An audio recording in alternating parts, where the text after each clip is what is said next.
This meeting is being recorded. What's going on, y'all? This is your girl, Bree Undeniably, checking in for another episode of my new speaker series, Deep Conversations with Dope Individuals, where we're discussing development, decision making, and dedicating yourself to purpose. Today, as always, I'm super pumped because I'm here with a super dope individual, obviously, but this is also an individual who I have known for a while. I have a close personal connection to, and we just spent some time catching up because it's been a while since we've seen each other in person. But before I introduce this dope individual, I'm going to go into my shout outs really quick. It's always important to pump the people around you that are helping support you and put you on. So if you are watching this on YouTube or if you're streaming this through your podcast streaming source, shout out to Gotham Podcast Studio. They are the ones hooking it up with the audio and the visuals. So we've got an awesome team at Gotham Podcast here, and I am definitely lucky to be working with them. Always appreciative of them hooking it up. If you have not heard me say it 1,000 times, shout out to MC Kicks. They are always putting it on for the merch, with the merch for me, sponsoring me with everything that they've got. So though I'm not wearing any MC merch at the moment, I am always ready to put them on because they've got some dope customizable gear. Go check them out at EMCEEKICKS. And finally, gotta pump yourself up. If you have not checked out my website, you can head over to breeundeniably.com. You can check out all my services and everything that I'm doing there. But also, if you want to check out some of my merch, I have all my dope individual merch and I Am Possible merch there. You will see if you're watching this on YouTube that I have my dope individual backpack. So if you want that or any other dope individual gear, go check it out at breeundeniably.com.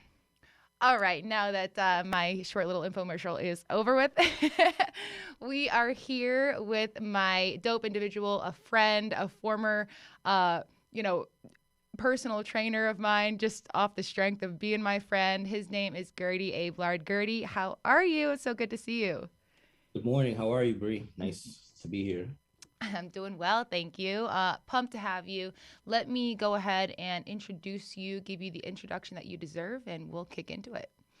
So, Gerdy Abelard is the creator of the Unfazed person and the founder of Overhaul Train. He's taken his passion, mind, body, and honored them through the discipline of sports and fitness. He's turned fear on its head to become unfazed, empowered, and fearless. The way he has built his body as an athlete has equally sharpened his mind and built his self-esteem. It was in these moments in building that he realized he's always been this person. With all of his experiences, failures, and success, he's a person who wants to empower young people, to show them the art of trying and how to thrive in trying, and that there is hope in trying long before the byproduct of success arrives. Gerdy, thank you so much for being here. First, I mean, I think that it's always important when I bring on, a friend or a close person relationship, we kind of talk about that. So before we even get into your story, let's talk about our friendship story. I don't know if I should give the story or if you should give the story. I mean, yeah, you should give the story. Okay, well, I mean, really just back in the day, I would say this was about 2012, 2013, 2014-ish. I don't really remember exactly, the exact year, but somewhere in that vicinity. I was in Boston. Gerdy was in Boston. So I was in undergrad or just kind of finishing up my degree there. And Gerdy was training over at the one of the local gyms, Boston Sports Club, right? Right. Boston Yep. Sports Club. And so I started going to that gym. This was, like I said, really at the beginning of my fitness journey. I would say I was about a year in. And you know what? I think I started going to that gym because I had just graduated. So it was probably around 2014 because I no longer had access to Northeastern's gym. They kick you out right away. So I was like, let me go find a gym. So I ended up at Boston Sports Club. Gerdy, I swear he had a bed there. Like, he was always there. But, when you are on a fitness journey and then you go to a place that is also, fostering a community, which oftentimes gyms and fitness facilities are, you start to see the same people, especially when you're going at the same time, same days, etc. So Gerdy and I saw each other. We started just crossing paths. And obviously, I'm over here trying to learn how the heck to use machines at that point. And he's probably in the corner laughing at me learning how to use machines. But rather than continuing to laugh at me, he really just, came over, started helping me out, teaching me a couple things, here and there. He would really just let me train with him if he wasn't working with a client and I was at the gym on my own. So just really started a really cool friendship because, I was so appreciative of you at that point because clearly I didn't know what I was doing. 10 years later, I'm still going strong, or, 8 years later from that point. But that was really, I guess, the beginning of our friendship. And since Gerdy has now moved on to bigger and better things, new gyms, new competitions, new states. So that's my side of the story. I don't know if you have a different version. No, pretty accurate. I remember when I first saw Bree coming around, obviously it was someone that needed to find her way and be comfortable around the gym. Mm-hmm. And I feel part of holding up the integrity of what I do is to help people, any chance that I get. And from that point on, got to know who she is and what she was about. And any opportunity I got, when she was around, I was able to provide, some help for her to get it together and inspire her, to work on being more comfortable at the gym and, developing a fitness lifestyle, which I feel is very important. So you can take a look at her now and be like, yeah, she's on top of it. I appreciate that. It's really true though. I feel like working with you were really the first trainer that I've ever worked with, and like I said, you did it off the strength, which just proves, your character and who you are, and that you really are dedicated to helping people out, especially in their fitness journey and, everything that builds from a fitness journey. But you were really the first trainer that I ever worked with, and that was foundational for me. Work kind of like really you helping me like navigate around the gym, but also like just teaching me like what the proper form is, how to move my body in a certain way, how to get certain results, like what, even down to, we were just joking because you have a full blender of protein in front of you. But even down to the what I should be eating, the protein I should be having. So you just kind of took me under your wing. And, I think just sharing that story is important as we go into this, just so everyone listening can really understand who you are and what you do. Yeah, I feel, to continue a little bit on that, I Mm-hmm. feel the most important thing is building relationships with people, and I don't believe that you can just look at someone and approach them and say, hey, you need to work on this and that, and not get to know who they are. Mm-hmm.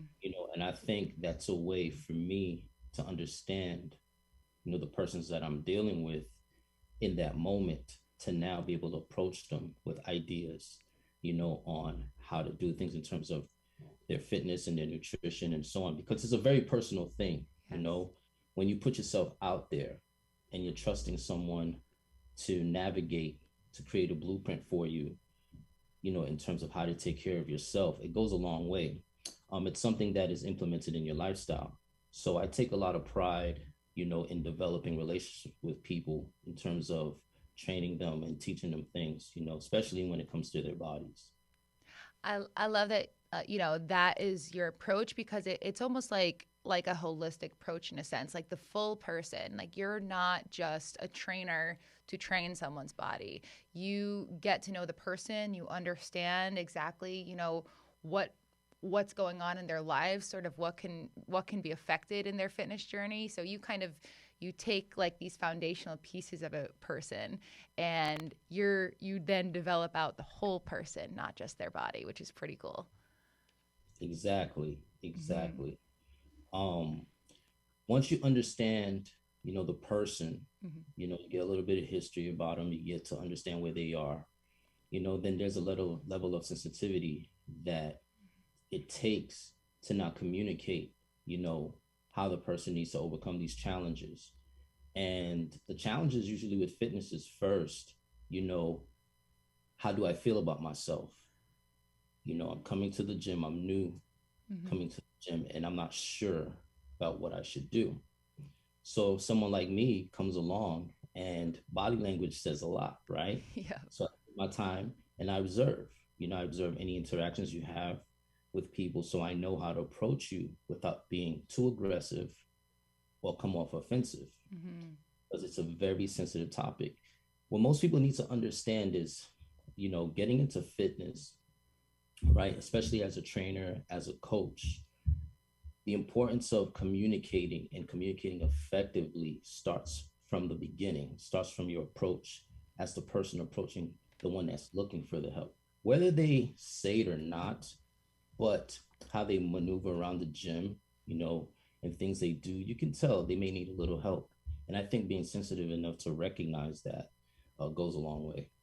100%. And I can just attest to that. That was literally my first set of interactions with you. It was just like, oh, like this is a cool guy. He makes me feel comfortable. Like I'm not it wasn't like I was taken off guard by, this trainer coming up to me being like, "Hey, let me help you out." Like you really did. You definitely, your power to connect with people, especially in that setting, is unmatched. 100%.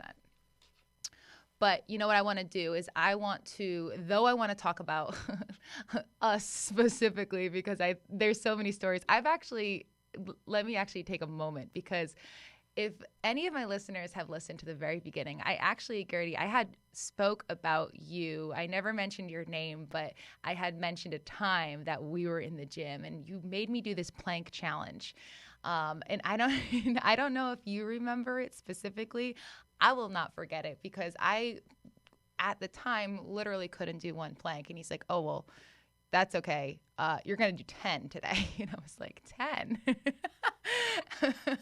Are you crazy? But you helped me through it and we got through it. So, that's just a small aside that I've actually spoke about you on the podcast way back. And I would say it was one of the first 10 episodes that I spoke on that interaction. But I was really talking about in that moment, the power that we have over our mind and our body and of when we have support as well, how we can, really accomplish things that we don't think we can accomplish. But I digress. If you want to listen to that episode, I can put it in the show notes which episode it was specifically. But definitely a highlight moment that I remember because you really helped me overcome some things in my fitness journey. So I might have told the story in a funny way, but it was a really powerful moment for me. Yeah, were you going to say something, please? Oh no, I mean that's what it's all about. Yeah. Yep. And having accepted the challenge and overcoming it, now in hindsight, you're like, wow, that you can, have a response that's very light with it. And that's key. That's important. Yeah. 100%. 100%. Well, what I want to do first, I actually want to sort of like reverse back. I want to really get to the story of you, the story of Gerdy, into really taking this journey. I mean, you have so many accomplishments that it's a laundry list of accomplishments in the fitness world, in the training world. However, I really want to go back to like the beginning of that. Like when did you start your fitness journey? What is that story for you? That's where we really need to dig into. It's funny because I seem to tell the story a lot, but it doesn't feel like it. Okay. Every time I tell a story to someone, it feels like I'm telling it for the first time. My fitness journey started a while ago. I was probably around like 5 or 6 years old. And I remember watching highlights. I don't know if it was on YouTube or what it was at the time. And I was watching wrestling. And at the time they were talking about the Ultimate Warrior, about his life, his story. And I was looking at him, I was like, man, this guy looks amazing. And they were showing highlights of him, in the gym working out. So I started doing push-ups. Probably for the next 2 to 3 years, I would do push-ups, jumping jacks, etc. And then at the time, because my mom's really old school, so at the time, and she's one of my biggest influences, by the way. I love to Uh, hear that. and at the time, she noticed I was really into it, and stuff. So I would save up uh, some of the change I'd have, you know, uh, from money I would get. And I remember the first book I bought was How to Bodybuild. I was probably like 8 or 9 years old, and I took that money. And I remember the guy at the store. I don't remember his name, but he noticed every week I would pass by at some point when I was going back and forth from school, and I would look at the book, I'd go through it, and I know I didn't have enough money to buy it at the time. So I would save up my change, you know, to purchase the book. Then finally, I thought I had enough money, went to the store, asked him if I could buy the book. And he asked me how much I had. And I told him I had, I think, about $11 in quarters and pennies and stuff like that. And I gave it to him. And the book was about 20 something dollars. I can't remember the exact price. And he actually gave me the book.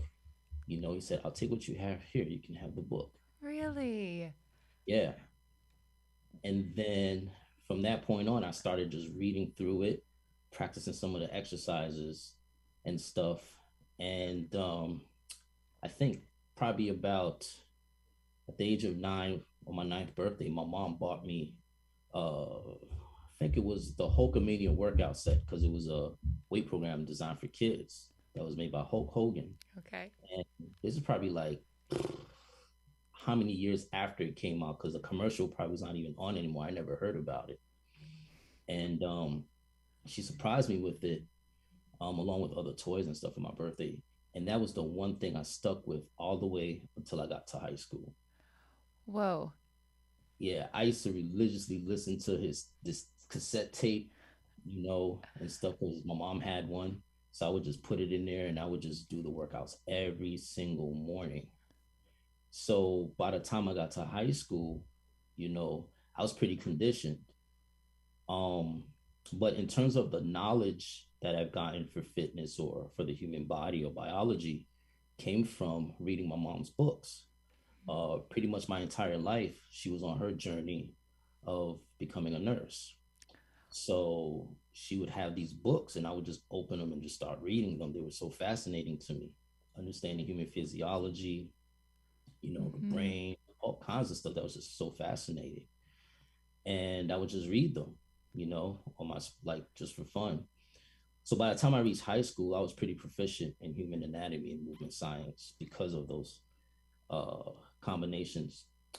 In terms of the commercial aspect, being able to communicate or convey what I've known with people, I remember watching YouTube, and I was looking some random fitness stuff, and I came across Jack LaLanne, or Jack LaLanne, however you want to call his name. But I remember in New York they used to call him Jack LaLanne, so I would just stick with Jack LaLanne, right? Okay.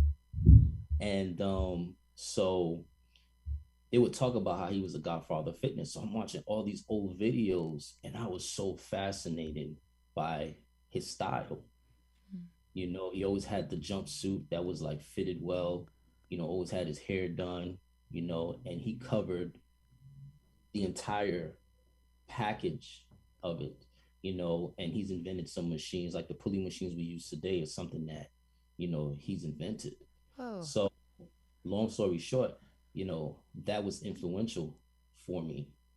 Um, and then bodybuilding is not something I got into until after college. Okay. But that journey didn't start till late.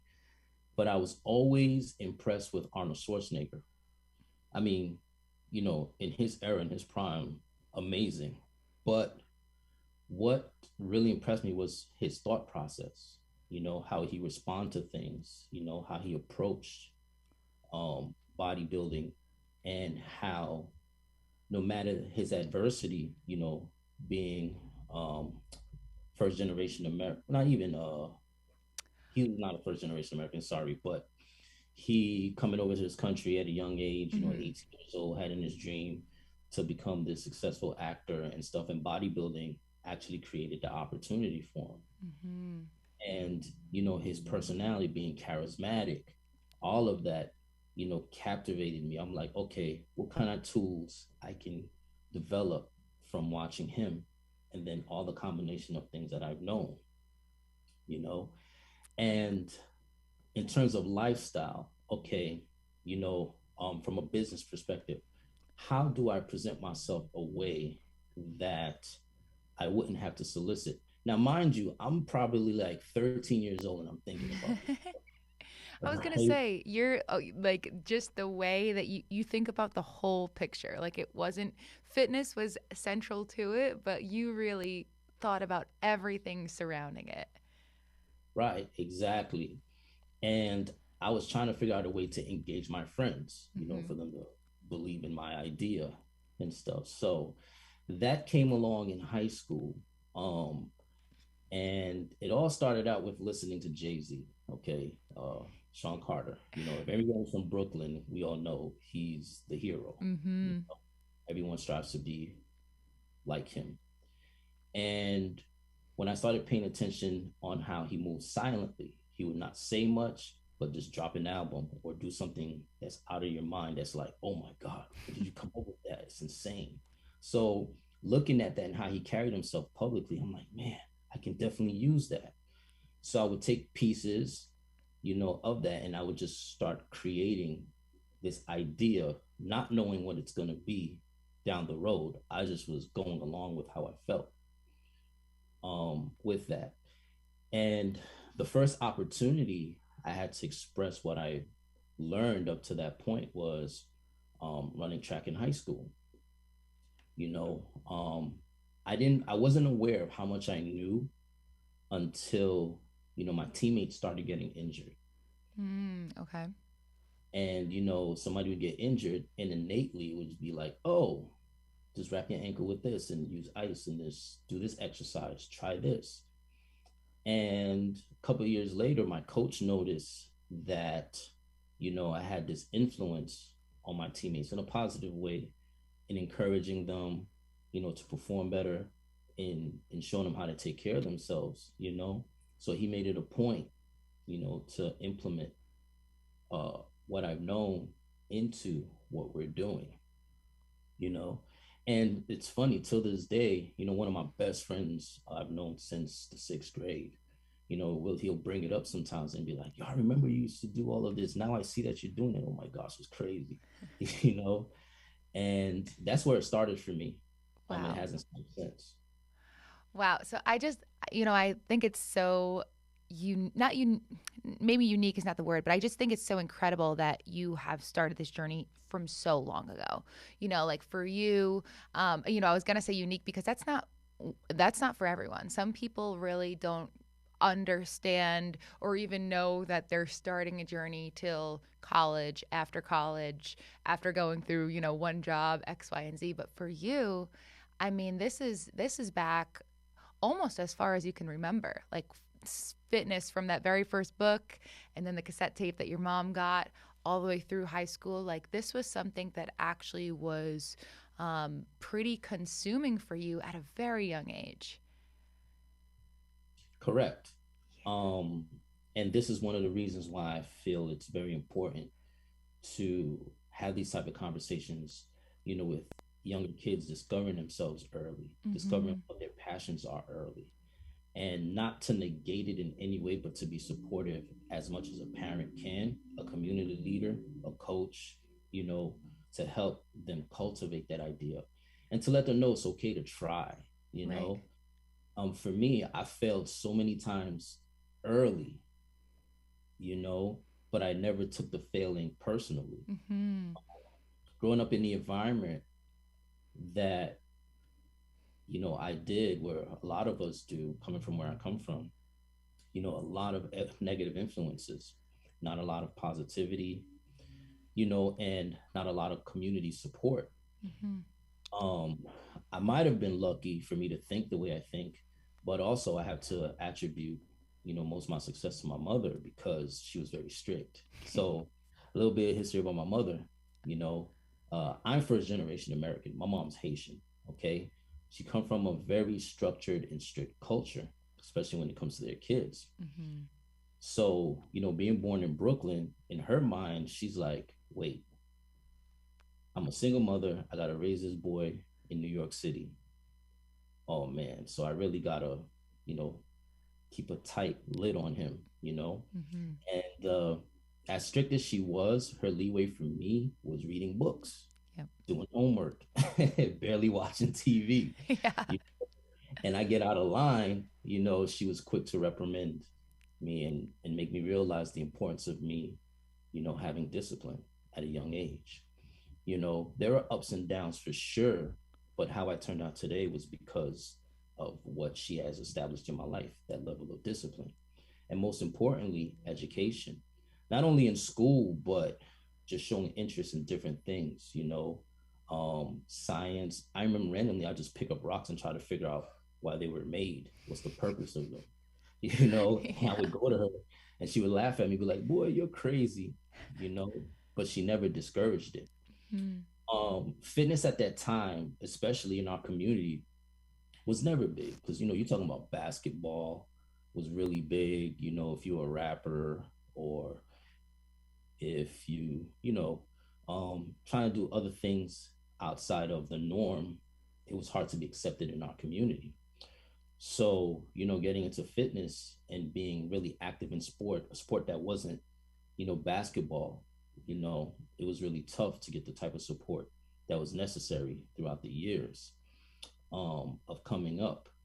But I had to figure it out, Mm-hmm. and with trial and error, with the experience of failing multiple times, it allowed for me to develop a grit that's necessary. See, a lot of folks don't understand in the fitness industry, whether you work for a corporate company or you work for yourself, you're still an entrepreneur. You're still a businessman. And anyone that's owned their own business understands, the process it takes to be successful. Countless times of failing, countless times of being alone and running things, doing multiple, wearing multiple hats, to establish your business. And in the fitness industry, it's the same way. Yeah. It's no different. And for me, the experiences I've had up to this point, I'm always able to pull back to those times and think of, okay, how did I make it to this point? And I would look at the steps of my journey. Yeah. Um, and something I do often, is I always play back certain parts of my life, even till this day, to figure out a current problem, and then solve it. I love that you do that. Because the greatest indicator of future behavior is past behavior. One. So it's pretty awesome that you kind of do that self-evaluation. Like, how did I either get through this or not get through this previously, and what changes and adjustments do I need to make in order to move forward accordingly? So that's actually such a powerful practice for human beings to sort of get in the habit of doing, but we don't do it enough, is that self-reflection on past mistakes or past trial and error or past failures or successes. But that type of reflective process is something that can definitely move us forward. Oh, I thought you had a question. No, no, no, no, no, no, no. I was just commenting back on what you were saying. I'd have plenty of questions. I just didn't know if you had a response. There's always a response. You know, one of the key things I feel, I encourage people to do is think. Yeah. I mean, that's a powerful thing Mm-hmm. that we're given, it's the process of thinking. Mm-hmm. But what people do is they kind of avoid it because of, when you have past failures, sometimes there's a shame that's attached to it, For sure. an expectation, that hasn't been met, and that disappointment is carried over into your present and stuff. So, hence why part of the reason, the attitude of being unfazed is very key in someone becoming successful. I love that you brought unfazed in there, because that has been your sort of mantra or tagline since I've met you: become unfazed. Let's talk about that mentality, because that's something that I know that you've implemented, like I said, from day one of knowing you. So become unfazed. How it all started. Yeah. I think it was a way of being able to explain why I don't stop doing something. Like, even when, disbelief was around me constantly, and challenges. Um, it all started with, personal things that's happened in my life growing up as a child, not having my father around, the violence that was around my community, and not being lured, into doing illegal activities. Not to knock anyone that had to do what they needed to do to become successful, but finding one purpose, and regardless how I was going to get it, I was not going to be deterred, Mm-hmm. uh, and stuff. So, when you have integrity, you do things the right way. People often don't believe that you're that way. The challenges of that. Anything that would come up to distract you, causes you to be phased. So to get to a point where you become so determined to achieve a particular goal, right? You narrow your focus specifically on that goal, and then begin to surround your environment, with that idea, with the way you speak, with your discipline, how you carry yourself, certain people you have around you, where do you draw your strength from? And those are the things I started, you know, in pieces putting around me, at an Mm. early age, because for whatever reason, I understood what made me feel good, I had to stick with. What made me feel bad about myself, I had to let go. So that process just started growing, you know, and I was asked one day by a community leader in Boston, you know, he knew some of the things I was dealing with, especially building, Overhaul Train and the challenges that came Mm-hmm. from it. A lot of opposition, but we'll leave it at that. Okay. And, he said to me, "Wow, you're like unfazed by all this stuff. Mm. It won't bother you." And I started laughing. I was like, "Well, things do bother me. I just chose to handle them differently, a way that's not expected by others, but is expected of myself, you know." And when he said that, I knew then, people were paying attention. I just didn't know how to convey it, Mm-hmm. you know, give it a vocabulary, give it longer life, in words, until I devoted my time, some of my time, to helping some of the inner city kids around me, with sports. And once I started doing that, um, I was able to now embody, unfazed, right? And once I've embodied it and accepted that it's my thing, without fear, without any thought of failure, I was now able to convey it to some of these athletes, convey it to clients, convey it to friends, and then it's gotten to a point where I don't really have to say it, but those that know me will begin to recognize it, or people that see me for the first time. Mm-hmm. They won't be able to explain it, like there's something about you that's different. And up to this day, um, you know, it's caused my environment to adhere to it, you know, to the idea of what is important in the moment, to stay zoomed out, look at the bigger picture. And if there's something that needs your attention, you deal with it, right?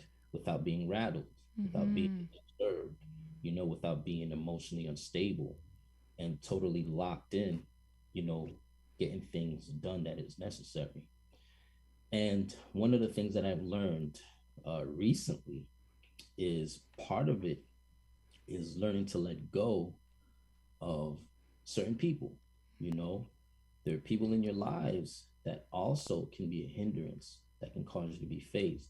You may not be the person that lacks that discipline, but being around a person's lifestyle that doesn't match yours, for instance, right, can affect the way you're thinking. You know, they say,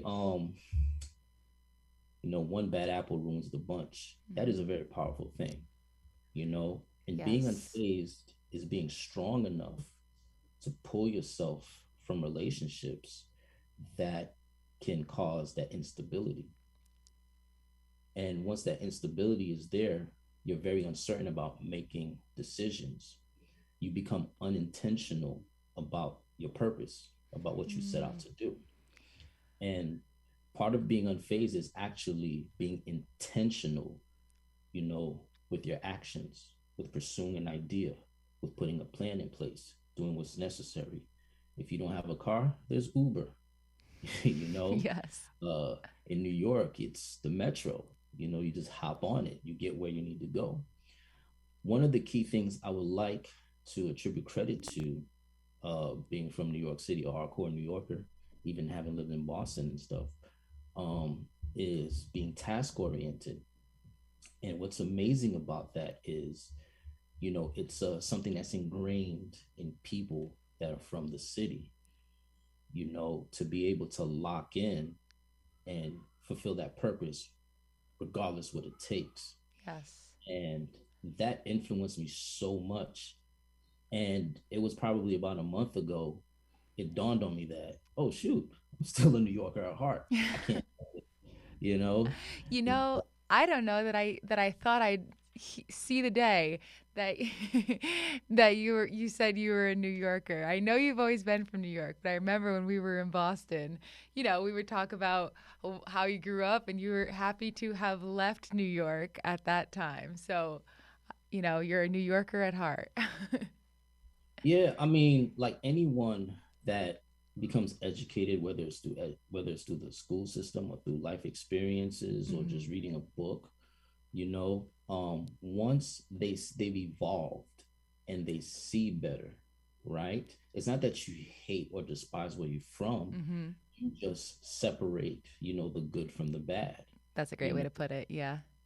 And once you're able to do that, now as a person, you're in a better place. So wherever you are, you're able to thrive regardless. But having the understanding of where you're from, right? And Mhm. taking the good of where you're from and still being aware of the experiences of the bad of where you're from allows you to make better decisions where you're at. Yeah, that's a great way to put that. That really is. There's so much that you just said that I feel like we could push into and really kind of go off on. But what I just think is so powerful is like for me, what I'm gathering is that become unfazed for you was really about emotional discipline. It was really like being unfazed is about sort of having the same type of discipline that you have implemented with your body with your mind. You because I can't think of the exact saying, but it's like discipline comes in when motivation is lost or something like that. When you lose motivation, you still have discipline. And that's what you really have to lean into when motivation is gone or things get tough or you don't feel like doing X, Y, and Z. But the unfazed piece is that emotional discipline. And it's funny because I have just done I was just doing some research basically on something very similar, really just on the power of choice, and how so often we don't believe that we have choice with how we react. We think that our reactions are natural. And there's actually this really big gap, not big, but it's big when you realize that it's there between stimulus and response. Basically, between when something happens and how we respond to it. And for you, become unfazed, like that unfazed piece is right there in the middle. You're not going to respond using your emotions. You're going to respond in a way that is appropriate based on the stimulus or the action that happened that needs a response. Does that make sense? Yeah, it does make sense. Mm-hmm. It's very important that someone recognizes that about themselves. Mm-hmm. Okay, here's a prime example. Fasted cardio is key for me. I mean, it allows me to eat as much as I want to. It allows me to actually get my day rolling, you know, when I get to it. but I hate doing cardio. It's like the hardest thing for me. Years of running track in high school and college, you know, playing football, all that running, it felt like labor, you know?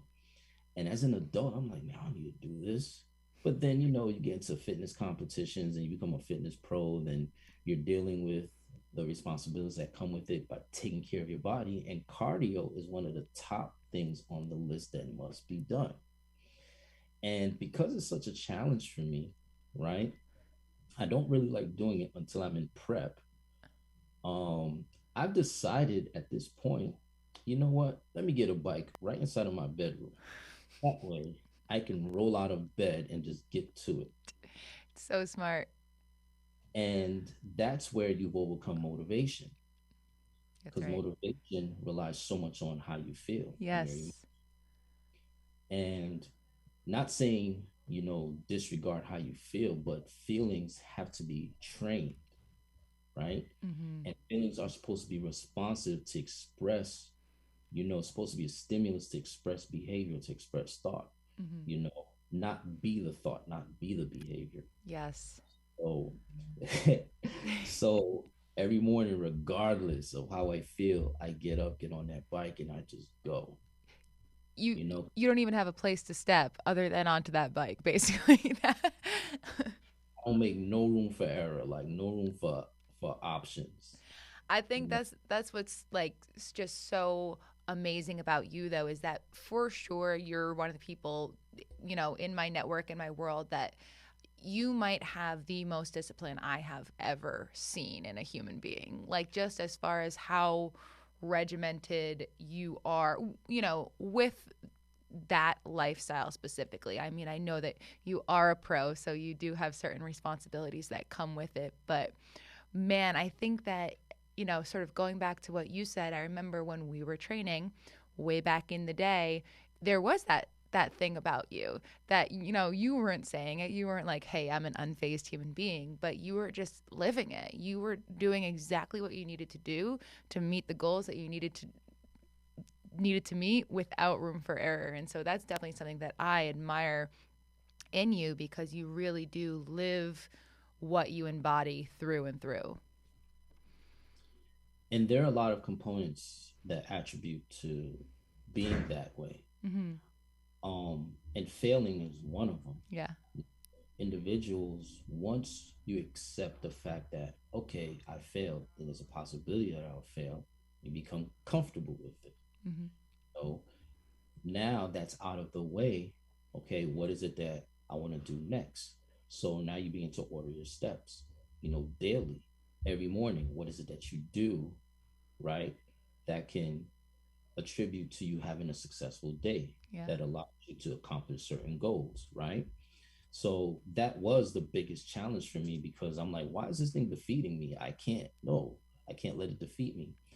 And knowing the importance of it for me, I'm not saying it's for everyone, but for me, it's extremely important that I overcome this thing. Mm-hmm. Why is it holding me down? So I became intentional, with, okay, I got to get up and do this. Yes. Once I accomplished that first challenge of the day, you know, then I look forward to, okay, how do I deal with the second challenge of the day? Mm-hmm. Okay, what is something that is tedious that I need to accomplish? You know, I make my bed. I'm like, okay, I make my bed. Yep. Once I do that, then the third thing for me is, who is important to me to communicate with first thing in the morning. Mm-hmm.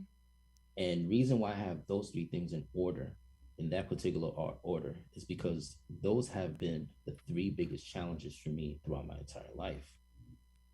Because it involves being vulnerable.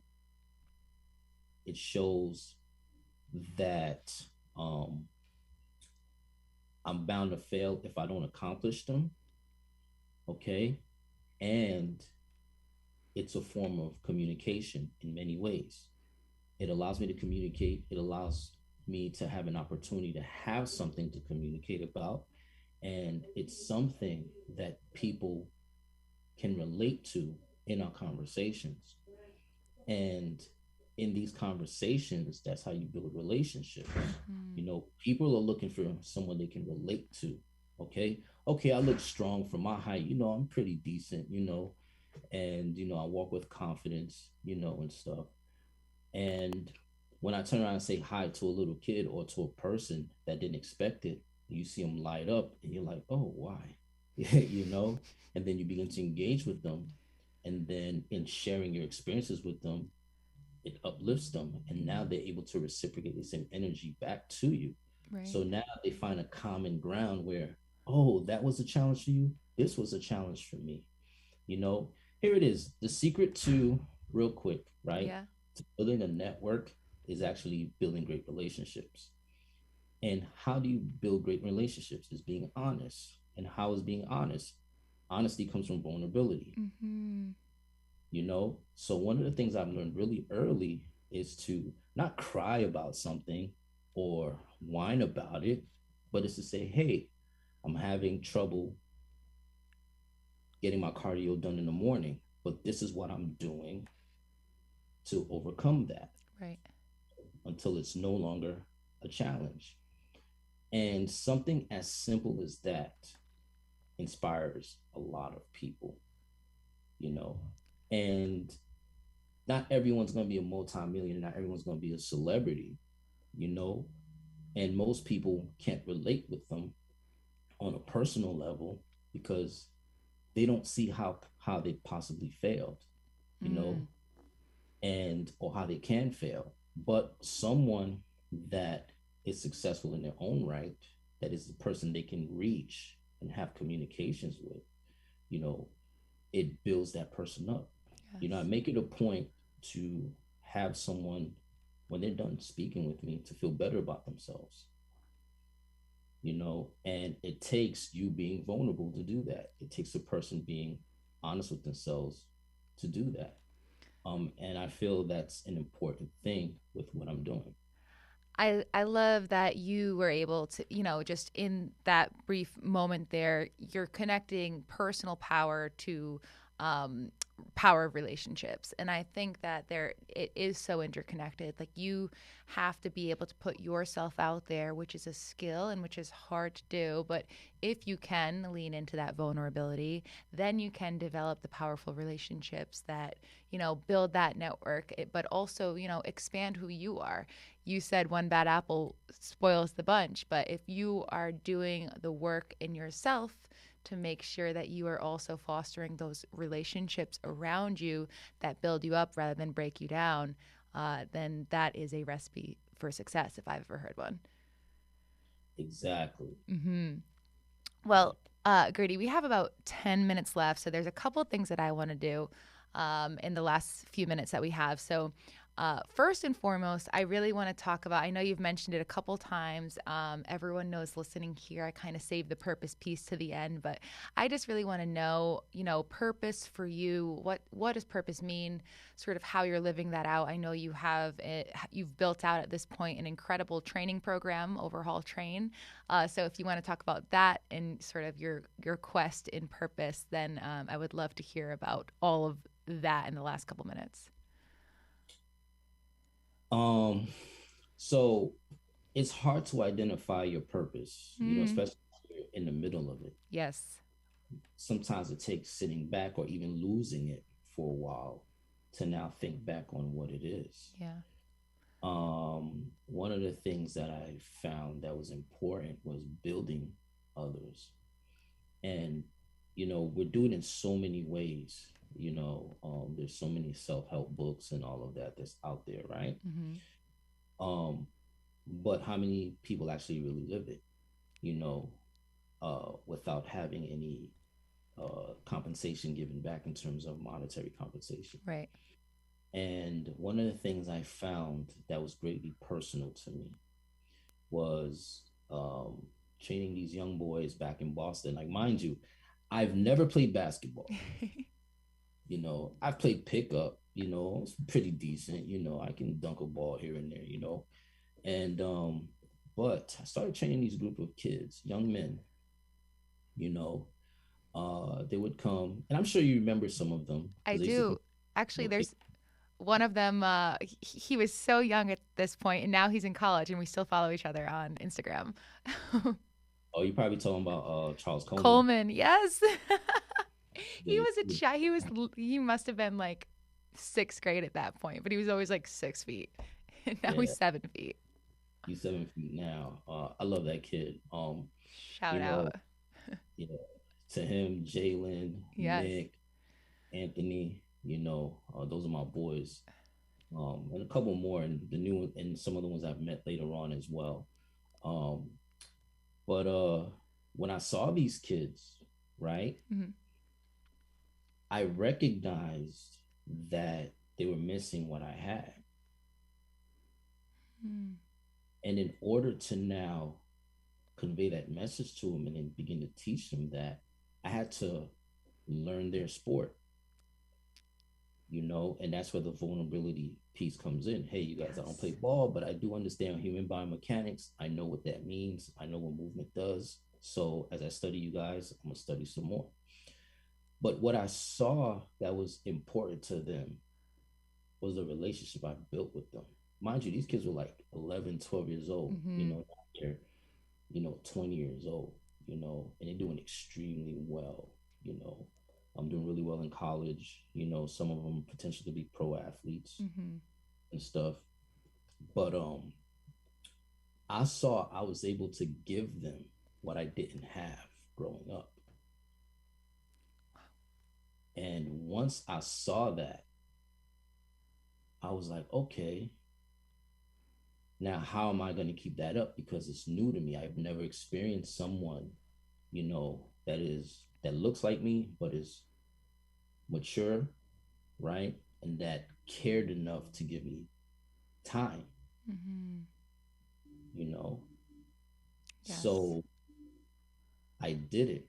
And what enabled me to press through was I now became one with them in terms of understanding. Okay. I made it a point to understand where they were coming from, how they felt, always had conversations with them. So overall train, training somebody biomechanically, physically, strength, eating, and all that, you can learn that. You can Google the information, Mm-hmm. it's there. Probably, you have to know what you're looking for, but the information is there, and how to apply it is totally different. But how I was able to take a kid in 1 week, turn them around to make him realize his potential was, yes, having the knowledge, the science, the background, great. But it was more personal for me because I knew I had a responsibility Mm-hmm. to bring him to where he needs to be. So the experience of not having what I was able to give played a big role. Yes. If they were not happy, because of coaches, or how these kids get, and circumstances are real, certain things I've seen happen to these kids, you know, it's almost like I became not only their big brother, but like a father. I became protective. Mm-hmm. When they would get hurt, I'd feel it. Right. But if they're not in the moment strong enough to overcome it, I became their strength. Oh You my gosh, there's know, so much power in that. Wow. yeah. Yeah. In becoming their strength, they were able to now take a breather while still work. And then once they were rested, you know, they were able to understand what I've been teaching them and now begin to apply it. Yes. And to see that stuff play out, it's mind blowing. It's like, oh wow, I was a part of that. Cool, Mm-hmm. and being in it, I haven't realized the effects of it. You know, I'm meeting kids randomly and they know what I do, and I'm like, oh really? I didn't know. It's kind of awkward, but because of being in it, with them, and having the ability, you know, and the willingness, to use my strength to push all of them, to become their best. Um, it's like having my second wind. It's like I'm not tired of doing it. There's no complaints. Mm-hmm. I never have, I never not make time. So being able to sell out like that to them in that sense, enable them to produce tremendously. And one thing, you know, that I feel people need to understand, especially, what I preach to these young kids is that, hey, don't make it about money. Yes, you need to get paid. Mm-hmm. Yes, there's a monetary compensation that needs, because everybody pays bills. You have to eat, right? But first thing you have to do is be passionate about it. It's very true. Look to communicate with the person you're working with, you know, and that's what I made it about. And it's how many years later? It's about 10 years later since Overhaul Train been up and going. Um, Without advertising, I barely do any marketing or anything. Like, I try to do social media thing. It's a bit challenging sometimes. I'm so busy. But I didn't realize how much they've spread the word. Wow. You know, and to where there was this one kid, Adam, I met in Boston a few years ago. Mm-hmm. He's married now. He lives uh in West Hollywood. Mm-hmm. And he had contacted me one day because he was like, "Hey, you out in California?" I'm like, "Yeah, I'm out here." He was like, "Man, you got to work with my brother." I'm like, "Sure, he's out here." "No, he's in Morocco." And because I never say no, right? I would challenge a kid just to get them out of their funk, but because I never say no, right? I met his younger brother via Zoom, and we started training there. And next thing you know, all his friends and teammates and everybody started wanting to be a part of it. And it was just because of the willingness, to apply myself, you know, um, to these kids, Mm-hmm. and to see where it's going now. um, I haven't really sat back and thought it being where it's at now or where it could go, and stuff in terms of the seeds that I've laid in when I first started. Mm-hmm. But now I've embodied it so much that I'm able to express it with no effort, Yes. you know? And it's true, when you hear, certain, successful millionaires, billionaires talk, you know, the first thing they'll tell you is, um, what is your passion? Yeah. Right. Your passion lies where your desire is. Anything that you are intentional about is where your time is going to go, is where your thoughts are going to go. Right. And if they're pure, if there's an intent, to make it successful, it will happen. So well said. I think that the intention piece is so important too. And I mean, it's just so evident that you've made such a large impact on so many young people's lives. And, it goes all the way back to that story that you just told, that, you had a friend who, connected you with his brother in Morocco. And, it's that power of the connections and the relationships. And I mean, so many gems we could go into. Unfortunately, we are coming to time. So I want to go into our quick rapid fire round and then we'll close it out. Sure.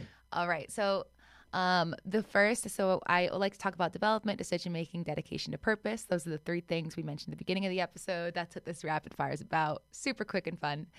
Pressure's off. But currently, first question, in development, are you currently working more on personal development or professional development? I'm always working on personal development. Without it, then there's no professionalism. Spot on. It's so true. All right. Number two, decision making.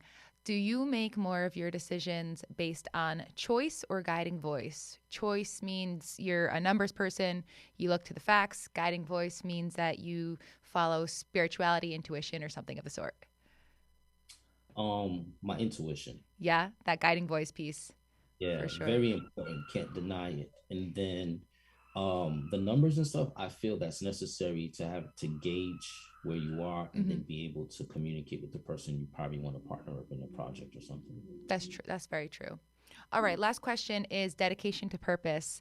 Do you think that this is a singular pivotal moment in time, or an ongoing daily practice? Um, an ongoing daily practice because we're constantly evolving. The more Mm-hmm. you learn, the more you evolve. I mean, Mm-hmm. that's inevitable. Yes, I think that's a great answer. Um, all right. Well, we are coming to close. I want you to just take the floor one last time to let everyone know where they can find you. And then we will close it out. All right, I'm Gerdy. You can find me on Instagram at Gerdy, spelled with a G, 3RDY.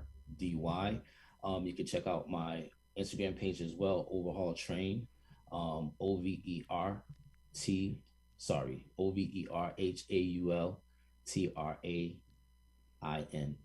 on Instagram. Yeah, that's pretty much it. We have a webpage that we're rebranding right now. It's Mm-hmm. overhaultrain.com. You can check that out as well.